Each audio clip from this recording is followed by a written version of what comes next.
Thanks for stopping by.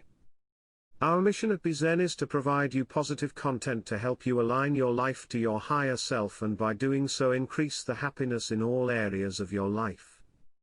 The Zen path is not the same for everyone. Please subscribe so we can share content to help you identify the path that's right for you. This video is a lecture from Alan Watts on the topic of Zen. Alan Watts is a well-respected writer and speaker known for interpreting and popularizing Buddhism, Taoism, and Hinduism for a Western audience. I hope you find these words from Alan Watts enlightening. Once upon a time, there was a Zen student who quoted an old Buddhist poem to his teacher, which says, "The voices of torrents are from one great tongue, the lions of the hills are the pure body of Buddha." Isn't that right? He said to the teacher. "It is," said the teacher, "but it's a pity to say so. It would be, of course, much better, if this occasion were celebrated with no talk at all, and if I addressed you in the manner of the ancient teachers of Zen, I should hit the microphone with my fan and leave. But I somehow have the feeling that since you have contributed to the support of the Zen Center, in expectation of learning something, a few words should be said, even though I warn you, that by explaining these things to you, I shall subject you to a very serious hoax. Because if I allow you to leave here this evening, under the impression that you understand something about Zen, you will have missed the point entirely. Because Zen is a way of life, a state of being, that is not possible to embrace in any concept whatsoever, so that any concepts, any ideas, any words that I shall put across to you this evening will have as their object, showing you the limitations of words and of thinking. Now then, if one must try to say something about what Zen is, and I want to do this by way of introduction, I must make it emphatic that Zen, in its essence, is not a doctrine. There's nothing you're supposed to believe in. It's not a philosophy in our sense, that is to say a set of ideas, an intellectual net in which one tries to catch the fish of reality. Actually, the fish of reality is more like water, it always slips through the net. And in water, you know, when you get into it there's nothing to hang on to. All this universe is like water, it is fluid, it is transient, it is changing. And when you're thrown into the water after being accustomed to living on the dry land, you're not used to the idea of swimming. You try to stand on the water, you try to catch hold of it, and as a result you drown. The only way to survive in the water, and this refers particularly to the waters of modern philosophical confusion, where God is dead, metaphysical propositions are meaningless, and there's really nothing to hang on to, because we're all just falling apart. And the only thing to do under those circumstances is to learn how to swim. And to swim, you relax, you let go, you give yourself to the water, and you have to know how to breathe in the right way. And then you find that the water holds you up, indeed, in a certain way you become the water. And so in the same way, one might say, if one attempted to, again I say misleadingly, to put Zen into any sort of concept, it simply comes down to this. That in this universe, there is one great energy, and we have no name for it. People have tried various names for it, like God, like Brahman, like Tao, but in the West, the word God has got so many funny associations attached to it that most of us are bored with it. When people say God the Father Almighty, most people feel funny inside. So we like to hear new words, we like to hear about Tao, about Brahman, about Shinto, and underscore, and such strange names from the Far East, because they don't carry the same associations of mawkish sanctimony and funny meanings from the past. And actually, some of these words that the Buddhists use for the basic energy of the world really don't mean anything at all. The word tathata, which is translated from the Sanskrit as suchness or thusness or something like that, really means something more like da, based on the word tat, which in Sanskrit means that, and so in Sanskrit it is said tat tvmrc, that thou art, or in modern America, you are it. But that's the first sound a baby makes when it comes into the world, because the baby looks around and says and fathers flatter themselves and think it's saying da, which means daddy, but according to Buddhist philosophy, all this universe is one . That means 10,000 functions, 10,000 things, one suchness, and we're all one suchness. And that means that suchness comes and goes like anything else because this whole world is an on and off system. As the Chinese say, it's the yang and the yin, and therefore it consists of now you see it, now you don't, here you are, here you aren't, here you are, because that the nature of energy, to be like waves, and waves have crests and troughs, only we, being under a kind of sleepiness or illusion, imagine that the trough is going to overcome the wave or the crest, the yin, or the dark principle, is going to overcome the yang, or the light principle, and that off is going to finally triumph over on. And we, shall I say, bug ourselves by indulging in that illusion. Hey, supposing darkness did win out, wouldn't that be terrible? And so we're constantly trembling and thinking that it may, because after all, isn't it odd that anything exists? It's most peculiar, it requires effort, it requires energy, and it would have been so much easier for there to have been nothing at all. Therefore, we think, well, since the is side of things is so much effort, you always give up after a while and you sink back into death. But death is just the other face of energy, and it's the rest, the not being anything around, that produces something around, just in the same way that you can't have solid without space, or space without solid. When you wake up to this, and realize that the more it changes the more it's the same thing, as the French say, that you are really a train of this one energy, and there is nothing else but that is you, but that for you to be always you would be an insufferable bore, and therefore it is arranged that you stop being you after a while and then come back as someone else altogether, and so when you find that out, you become full energy and delight. As Blake said, energy is eternal delight. And you suddenly see through the whole sham thing. You realize you're that, we won't put a name on it, you're that, and you can't be anything else. So you are relieved of fundamental terror. That doesn't mean that you're always going to be a great hero, that you won't jump when you hear a bang, that you won't worry occasionally, that you won't lose your temper. It means, though, that fundamentally deep down within you, you will be able to be human, not a stone Buddha. You know, in Zen there is a difference made between a living Buddha and a stone Buddha. If you go up to a stone Buddha and you hit him hard on the head, nothing happens. You break your fist, or your stick. But if you hit a living Buddha, he may say ouch, and he may feel pain, because if he didn't feel something, he wouldn't be a human being. Buddhas are human, they are not devas, they are not gods. They are enlightened men and women. But the point is that they are not afraid to be human, they are not afraid to let themselves participate in the pains, difficulties and struggles that naturally go with human existence. The only difference is, and it's almost an undetectable difference, it takes one to know one. As a Zen poem says, when two Zen masters meet each other on the street, they need no introduction. When fiends meet, they recognize one another instantly. So a person who is a real cool Zen understands that, does not go around, oh, I understand Zen, I have Satori, I have this attainment, I have that attainment, I have the other attainment, because if he said that, he wouldn't understand the first thing about it. So it is Zen that, if I may put it metaphorically, Zhuangzhou said, the perfect man employs his mind as a mirror. It grasps nothing, it refuses nothing. It receives but does not keep. And another poem says of wild geese flying over a lake, the wild geese do not intend to cast their reflection, and the water has no mind to retain their image.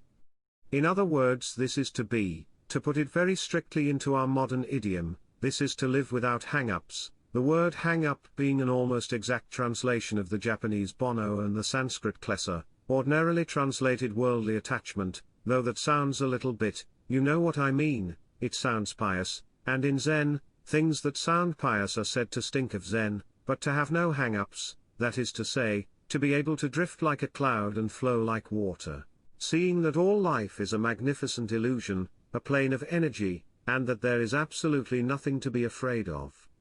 Fundamentally, You will be afraid on the surface. You will be afraid of putting your hand in the fire. You will be afraid of getting sick, etc., but you will not be afraid of fear.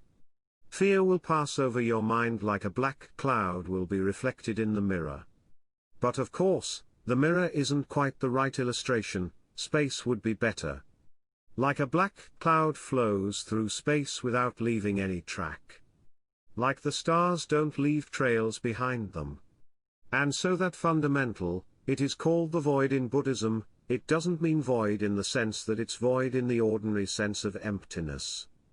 It means void in that is the most real thing there is, but nobody can conceive it. It's rather the same situation that you get between the speaker, in a radio, and all the various sounds which it produces. On the speaker you hear human voices, you hear every kind of musical instrument, honking of horns, the sounds of traffic, the explosions of guns, and yet all that tremendous variety of sounds are the vibrations of one diaphragm, but it never says so. The announcer doesn't come on first thing in the morning and say, "Ladies and gentlemen, all the sounds that you will hear subsequently during the day will be the vibration of this diaphragm, don't take them for real." And the radio never mentions its own construction, you see. And in exactly the same way, you are never able, really, to examine, to make an object of your own mind, just as you can't look directly into your own eyes or bite your own teeth, because you are that, and if you try to find it, and make it something to possess, why that's a great lack of confidence.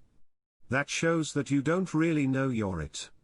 And if you're it, you don't need to make anything of it. There's nothing to look for. But the test is, are you still looking? Do you know that? I mean, not as kind of knowledge you possess, not something you've learned in school like you've got a degree, and you know, I've mastered the contents of these books and remembered it. In this knowledge, there's nothing to be remembered, nothing to be formulated. You know it best when you say I don't know it. Because that means I'm not holding on to it, I'm not trying to cling to it in the form of a concept, because there's absolutely no necessity to do so. That would be, in Zen language, putting legs on a snake or a beard on a eunuch, or as we would say, gilding the lily. Now you say, well, that sounds pretty easy. You mean to say all we have to do is relax? We don't have to go around chasing anything anymore. We abandon religion, we abandon meditations, we abandon this, that, and the other, and just live it up anyhow. Just go on.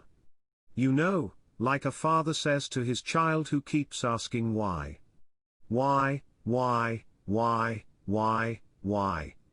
Why did God make the universe? Who made God? Why are the trees green? And so on and so forth, and father says finally, oh, shut up and eat your bun. It isn't quite like that, because, you see, the thing is this. All those people who try to realize Zen by doing nothing about it are still trying desperately to find it, and they're on the wrong track. There is another Zen poem which says, you cannot attain it by thinking, you cannot grasp it by not thinking. Or you could say, you cannot catch hold of the meaning of Zen by doing something about it, but equally, you cannot see into its meaning by doing nothing about it, because both are, in their different ways, attempts to move from where you are now, here, to somewhere else, and the point is that we come to an understanding of this, what I call suchness, only through being completely here. And no means are necessary to be completely here. Neither active means on the one hand, nor passive means on the other. Because in both ways, you are trying to move away from the immediate now. But you see, it's difficult to understand language like that. And to understand what all that is about, there is really one absolutely necessary prerequisite, and this is to stop thinking. Now, I am not saying this in the spirit of being an anti-intellectual, because I think a lot, talk a lot, write a lot of books, and am a sort of half-baked scholar.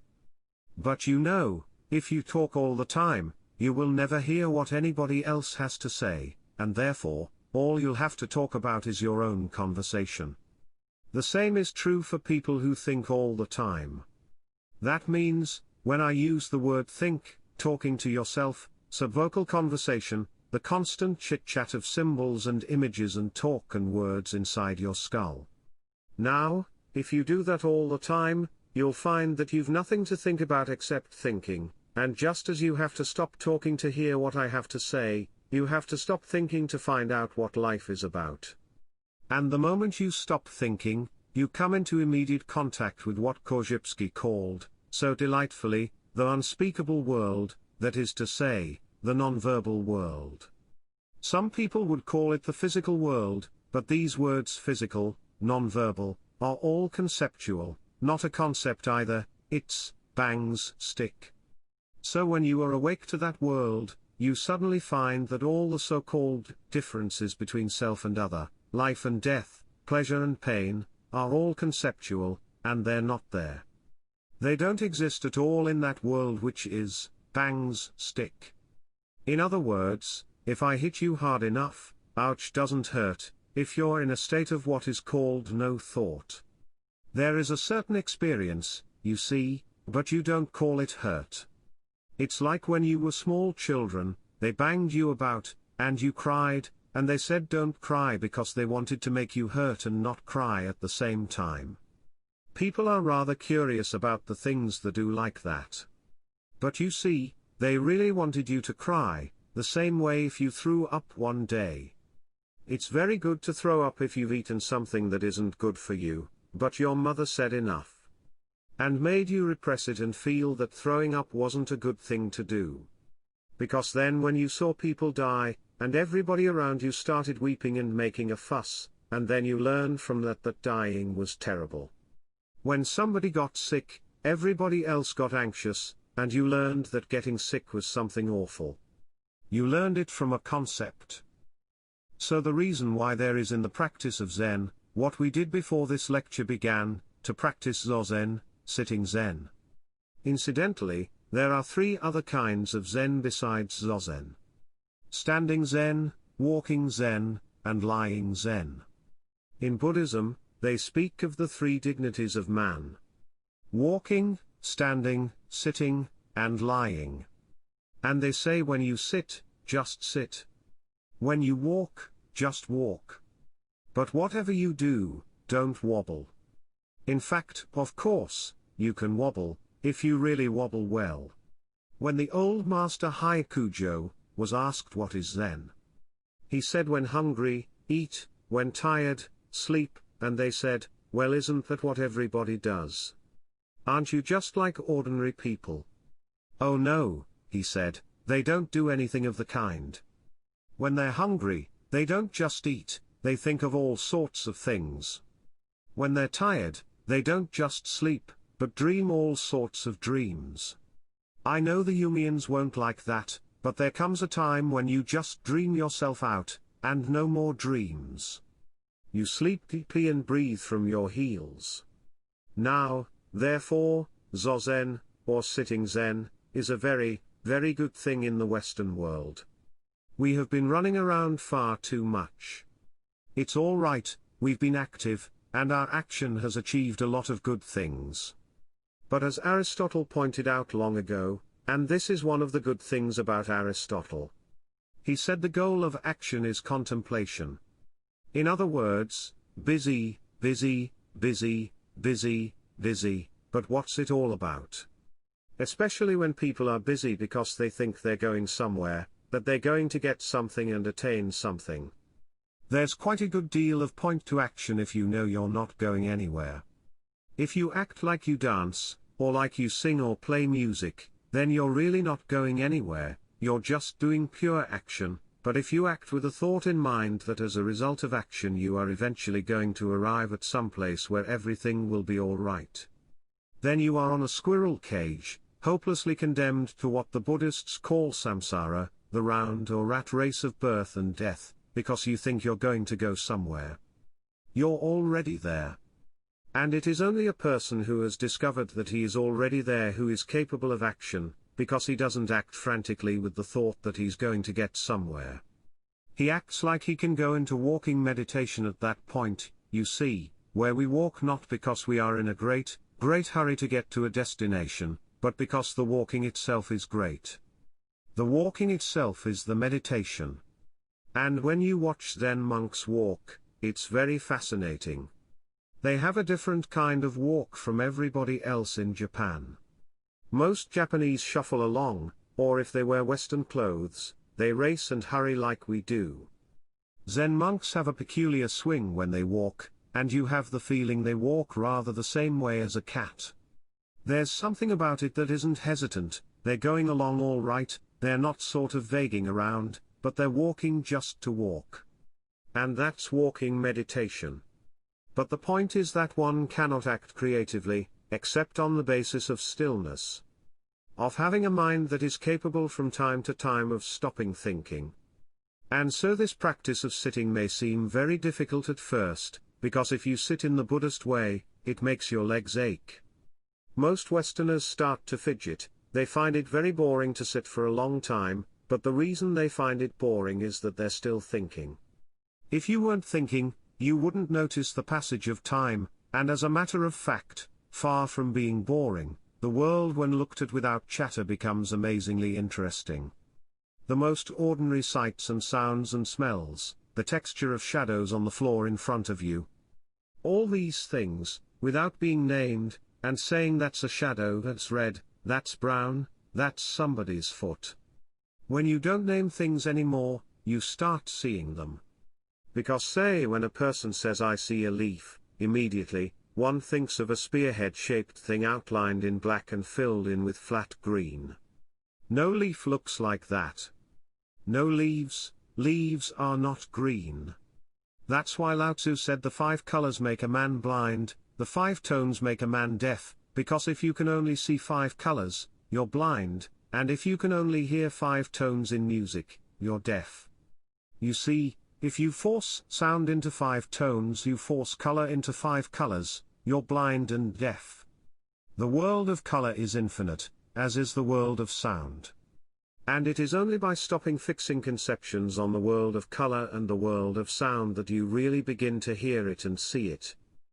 So this, should I be so bold as to use the word discipline, of meditation, or Zazen, lies behind the extraordinary capacity of Zen people to develop such great arts as the gardens, the tea ceremony, the calligraphy, and the grand painting of the Sum dynasty, and of the Japanese Sumi tradition. And it was because, especially in tea ceremony, which means literally shonoyu in Japanese, meaning hot water of tea, they found in the very simplest of things in everyday life, magic. In the words of the poet Hokoji, marvelous power and supernatural activity, drawing water, carrying wood. And you know how it is sometimes when you say a word and make the word meaningless, you take the word yes, yes, yes, yes, yes, yes, yes, yes, yes. It becomes funny. That's why they use the word mu in Zen training, which means no. Mu. And you get this going for a long time, and the word ceases to mean anything, and it becomes magical. Now, what you have to realize in the further continuance of Zazen, that as you, well, let me say first in a preliminary way, the easiest way to stop thinking is first of all to think about something that doesn't have any meaning. That's my point in talking about mu or yes, or counting your breath, or listening to a sound that has no meaning, because that stops you thinking, and you become fascinated in the sound. Then as you get on and you just, the sound only, there comes a point when the sound is taken away, and you're wide open. Now at that point, there will be a kind of preliminary so-called satori, and you will think wowie, that's it. You'll be so happy, you'll be walking on air. When Suzuki Daisetsu was asked what was it like to have satori, he said well, it's like ordinary, everyday experience, except about 2 inches off the ground. But there's another saying that the student who has obtained satori goes to hell as straight as an arrow. No satori around here, because anybody who has a spiritual experience, whether you get it through Zazen, or through LSD, or anything, you know, that gives you that experience. If you hold on to it, say now I've got it, it's gone out of the window, because the minute you grab the living thing, it's like catching a handful of water, the harder you clutch, the faster it squirts through your fingers. There's nothing to get hold of, because you don't need to get hold of anything. You had it from the beginning. Because you can see that, by various methods of meditation, but the trouble is that people come out of that and brag about it, say I've seen it. Equally intolerable are the people who study Zen and come out and brag to their friends about how much their legs hurt, and how long they sat, and what an awful thing it was. They're sickening. Because the discipline side of this thing is not meant to be something awful. It's not done in a masochistic spirit, or a sadistic spirit. Suffering builds character, therefore suffering is good for you. When I went to school in England, the basic premise of education was that suffering builds character, and therefore all senior boys were at liberty to bang about the junior ones with a perfectly clear conscience, because they were doing them a favor. It was good for them, it was building their character, and as a result of this attitude, the word discipline has begun to stink. It's been stinking for a long time. But we need a kind of entirely new attitude towards this, because without that quiet, and that non-striving, a life becomes messy. When you let go, finally, because there's nothing to hold on to, you have to be awfully careful not to turn into loose yogurt. Let me give two opposite illustrations. When you ask most people to lie flat on the floor and relax, you find that they are at full attention, because they don't really believe that the floor will hold them up, and therefore they're holding themselves together, they're uptight. They're afraid that if they don't do this, even though the floor is supporting them, they'll suddenly turn into a gelatinous mass and trickle away in all directions. Then there are other people who, when you tell them to relax, they go like a limp rag. But you see, the human organism is a subtle combination of hardness and softness, of flesh and bones. And the side of Zen which has to do with neither doing nor not doing, but knowing that you are it anyway, and you don't have to seek it, that's Zen flesh. But the side in which you can come back into the world, with this attitude of not seeking, and knowing you're it, and not fall apart, that requires bones. And one of the most difficult things, this belongs to of course a generation we all know about that was running about some time ago, where they caught on to Zen, and they started anything goes painting, they started anything goes sculpture, they started anything goes way of life. Now I think we're recovering from that today. At any rate, our painters are beginning once again to return to glory, to marvelous articulateness and vivid color. There's been nothing like it since the stained glass at Chartres. That's a good sign. But it requires that there be in our daily use of freedom, and I'm not just talking about political freedom.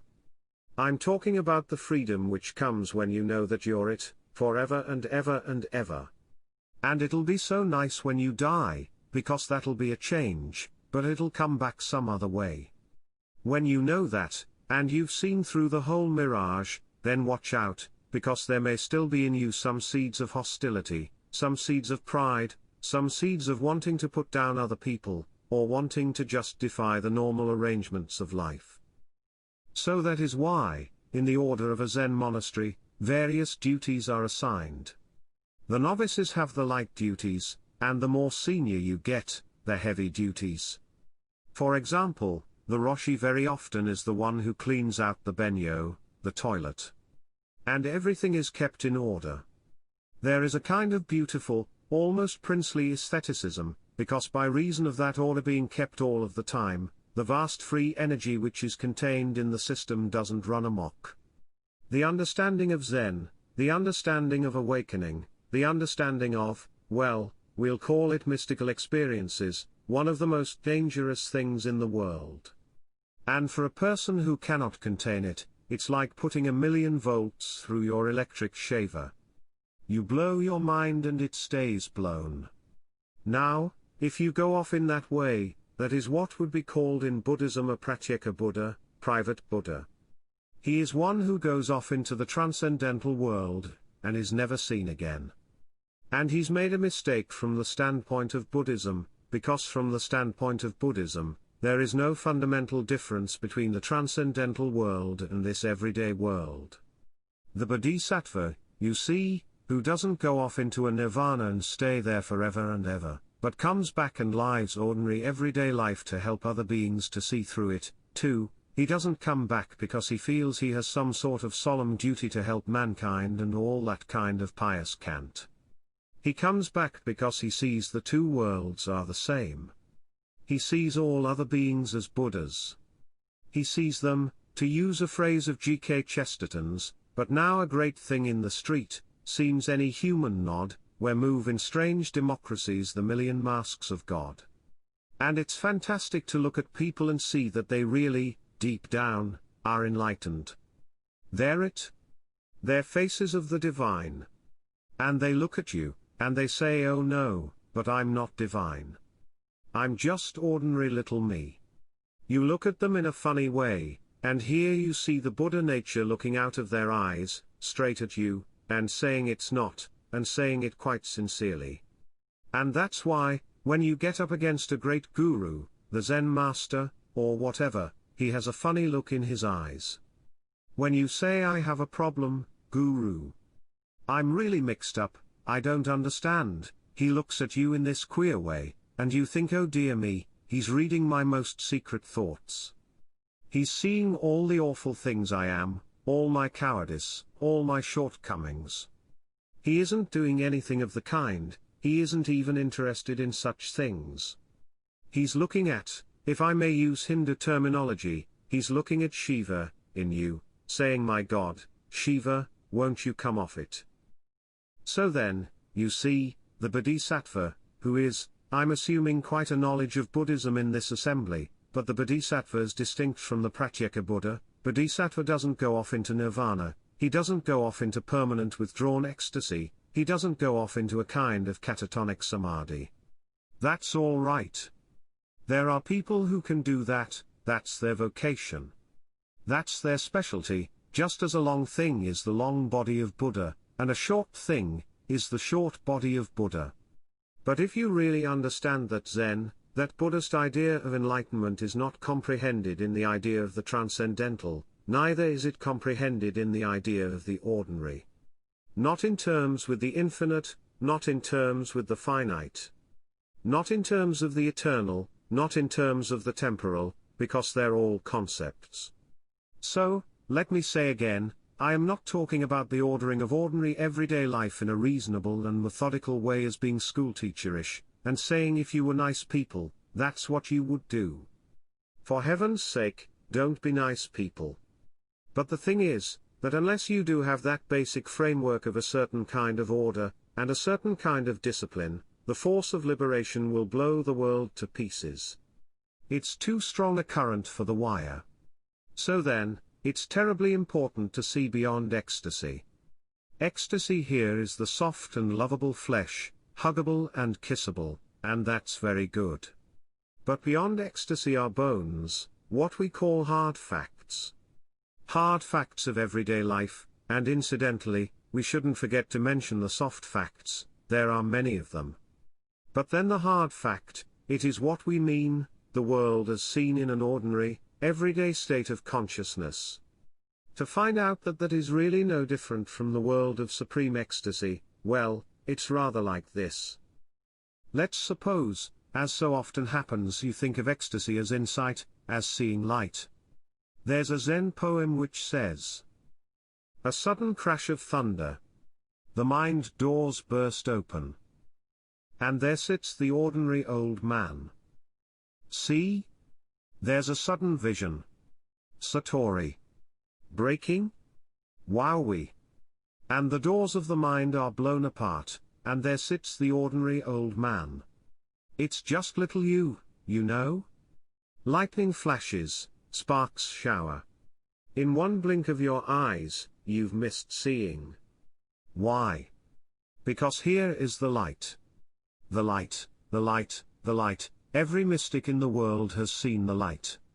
That brilliant, blazing energy, brighter than 1,000 suns, it is locked up in everything. Now imagine this. Imagine you're seeing it.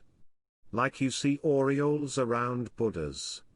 Like you see the beatific vision at the end of Dante's Paradiso. Vivid, vivid light, so bright that it is like the clear light of the void in the Tibetan Book of the Dead. It's beyond light, it's so bright. And you watch it receding from you.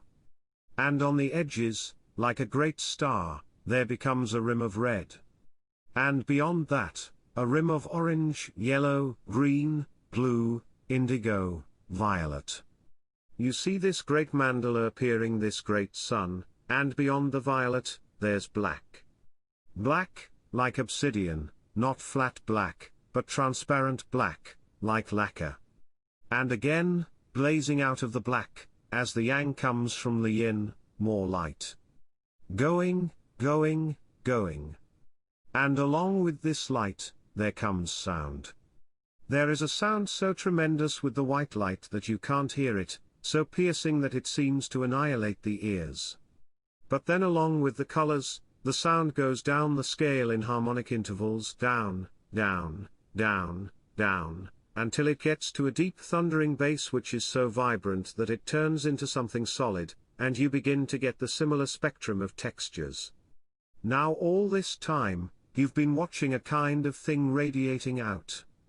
But, it says, you know, this isn't all I can do, and the rays start dancing like this, and the sound starts waving, too, as it comes out, and the textures start varying themselves, and they say, well, you've been looking at this as I've been describing it so far in a flat dimension.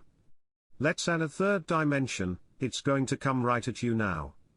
And meanwhile, it says, we're not going to just do like this, we're going to do little curlicues. And it says, well, that's just the beginning. Making squares and turns, and then suddenly you see in all the little details that become so intense, that all kinds of little subfigures are contained in what you originally thought were the main figures, and the sound starts going all different, amazing complexities of sound all over the place, and this thing's going, going, going, and you think you're going to go out of your mind, when suddenly it turns into why, us, sitting around here. Thank you very much. Thanks for watching the video. Please subscribe for more positive content and share your thoughts in the comments below. Come back soon. We look forward to helping you find the Zen path that's right for you.